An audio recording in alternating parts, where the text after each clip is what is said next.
उत्तर प्रदेश के मुख्यमंत्री योगी आदित्यनाथ ने श्रमिकों के मुद्दे पर विपक्षी दलों पर निशाना साधते हुए कहा कि ये लोग कोरोना के लिए देश की लड़ाई को कमज़ोर करने में लगे हैं। अपने स्वार्थों के चलते यह लोग मजदूरों के नाम पर केवल राजनीति कर रहे हैं। देश की जनता विपक्ष के नकारात्मक रवैये पर जवाब देगी। मुख्यमंत्री योगी आदित्यनाथ ने मंगलवार को मीडिया से बात करते हुए कहा कि पहले चरण में 27 से 29 मार्च के बीच हम 6,50,000 से ज़्यादा श्रमिकों को वापस प्रदेश में लाए हैं और उनके उपचार और भोजन की व्यवस्था की। वहीं दूसरे चरण में 50,000 से अधिक प्रवासी श्रमिकों को वापस लाया गया है। इन सभी लोगों की मेडिकल जांच कराई गई। सरकार ने इनके खाने रहने पीने की व्यवस्था की। सरकार अपने सभी नागरिकों के साथ खड़ी है, लेकिन विपक्ष अपनी राजनीतिक रोटियां सेक रहा है। कोरोना वायरस के खिलाफ देश की लड़ाई जब मजबूती के साथ आगे बढ़ रही है, ऐसी स्थिति में भी बहुत सारे लोग ऐसे हैं जो आज भी राजनीति करने से बाज नहीं आ पा रहे हैं। यह अत्यंत दुखद है कि भारत की इस मजबूत लड़ाई को कुछ लोग अपने निहित राजनीतिक स्वार्थों के लिए कमजोर करने का प्रयास कर रहे हैं। पहली बार देश के अंदर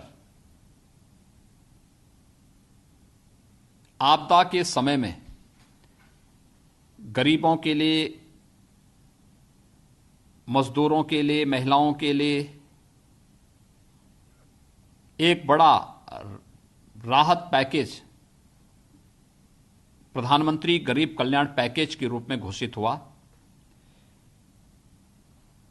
जो लोग अपने शासनकाल में गरीबों के,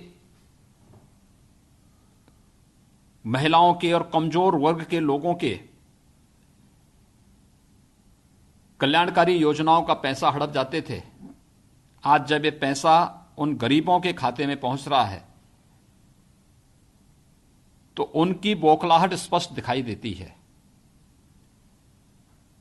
1,70,000 करोड़ रुपए का गरीब कल्याण पैकेज, अगर उत्तर प्रदेश की ही हम बात करें तो प्रधानमंत्री गरीब कल्याण पैकेज में 2,34,00,000 किसानों के खाते में 2-2 हजार रुपए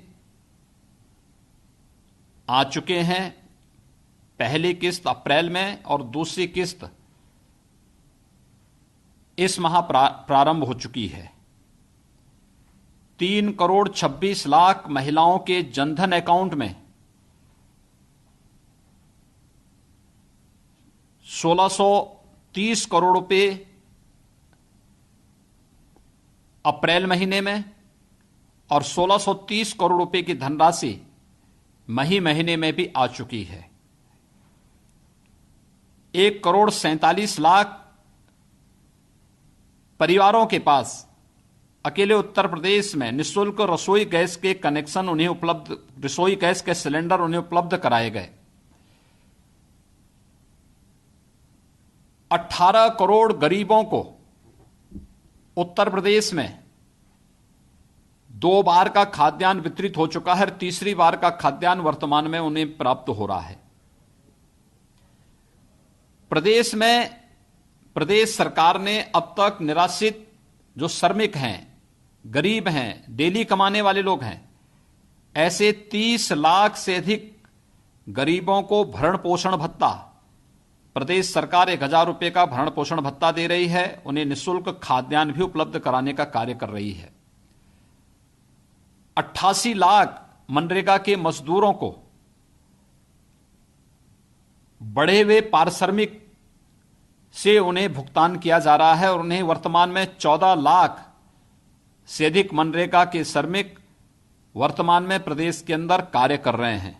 उन्हें निरंतर रोजगार उपलब्ध कराया जा रहा है।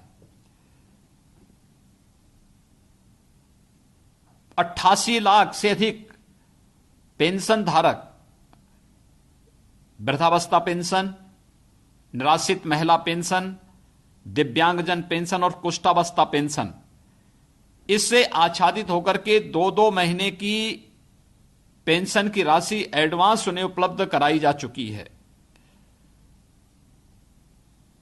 प्रदेश के अंदर जितने भी श्रमिक आए हैं, इनके आवागमन के लिए, चाहे उन्हें क्वारंटाइन सेंटर में ले जाना हो, आश्रय स्थल या शेल्टर होम में ले जाना हो, या फिर उन्हें वहां से होम क्वारंटाइन में ले जाना हो, खाद्यान्न का पैकेट देकर के उन्हें वहां तक पहुंचाने की व्यवस्था भी सरकार कर रही है।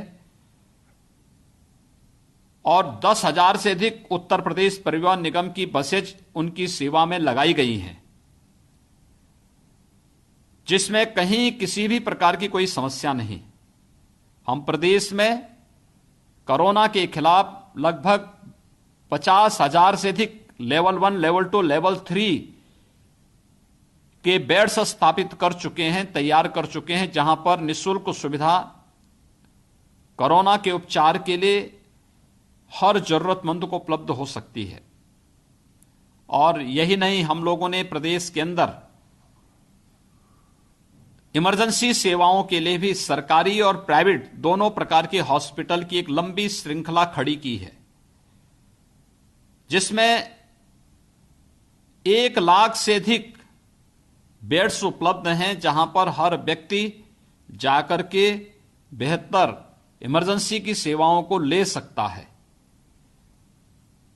ये सारा कार्य देश की लड़ाई को मजबूती से आगे बढ़ाने के लिए जिस धैर्य के साथ हर नागरिक ने आदरणीय प्रधानमंत्री जी के नेतृत्व में इस लड़ाई को लड़ा है, कोरोना के खिलाफ देश की इस लड़ाई को मजबूती के साथ आगे बढ़ाने के लिए ही ये सारे प्रयास किए जा रहे हैं। प्रदेश सरकार ने, उत्तर प्रदेश सरकार अपने यहां अब तक 6.5 लाख से अधिक प्रवासी कामगार और मजदूरों को लेकर के आई है। पहले चरण में मार्च में 27, 28, 29 मार्च को हमारे पास 6 लाख से अधिक प्रवासी कामगार और श्रमिक आया था, जिन्हें सफलतापूर्वक उनके घरों तक पहुंचाने और उनके उपचार की व्यवस्था, उसके बाद उन्हें खाद्यान्न की व्यवस्था, ये सारी सुविधाएं उपलब्ध कराई गई। भरण पोषण का भत्ता उन्हें उपलब्ध कराने का कार्य किया गया। दूसरे चरण में पिछले 3 दिन के दौरान 50,000 से अधिक प्रवासी कामगार और श्रमिक उत्तर प्रदेश में आया है। इन सबको भी क्वारंटाइन सेंटर ले जाकर के इनके हर प्रकार की लॉजिंग, फूडिंग की व्यवस्था करने और फिर वहां पे उनके आवश्यक स्वास्थ्य परीक्षण के उपरांत उन्हें होम क्वारंटाइन में भी शासकीय वाहन से ही वहां तक पहुंचाने का कार्य हुआ है। दुर्भाग्य है, एक तरफ जब गरीब के साथ, किसान के साथ, मजदूर के साथ, युवाओं के साथ और बिना भेदभाव के हर एक तबके के साथ जब सरकार खड़ी है, तब भी कुछ राजनीतिक दल सेवा के कार्य से अलग हट करके केवल राजनीतिक रूप से हर एक मुद्दे में अनावश्यक वेजा राजनीति करने का जो कुत्सित प्रयास कर रहे हैं, यह अत्यंत ही मुझे लगता है कि राजनीतिक गरिमा की प्रतिकूल अभद्र आचरण है। जनता सब कुछ जान रही है। इन लोगों के इस नकारात्मक रवैये का जवाब जनता जनार्दन स्वयं देगी।